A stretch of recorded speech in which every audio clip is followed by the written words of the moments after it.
Well, a group of Barnsley school children have just returned from the southern African country of Lesotho, having brought electric light to a remote mountain village school for the first time.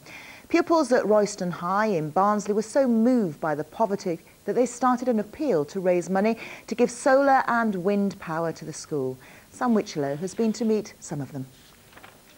5 years in the making, Royston High School's innovative and award-winning environmental courtyard is a mini ecosystem. Using renewable energy from the sun and wind, it powers a river which students use for their geography and science studies. But nobody involved could have guessed it would take the students thousands of miles to Africa and inspire a third world aid project. When we climbed over the hill and we saw our wind turbine and saw our solar array up there generating electricity, there was a lump in many a throat.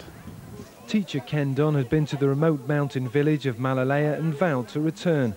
This time he came back with 16 students and £27,000 of aid raised in a school appeal. This was the first time ever these school children had seen electric light. When the chief of the village and myself flicked the switch and the lights came on, there were some of my youngsters in tears. There were some of my staff in tears also. It was a very powerful moment. They were just really happy, and it's something that we take for granted, and to them it's a dream come true. I knew there was poverty in the world, but I had no idea to what extent. It just was a real eye-opener.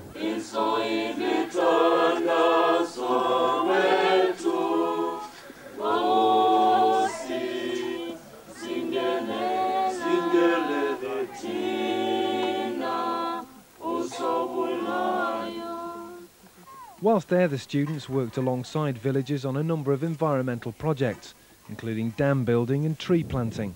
It's very humbling.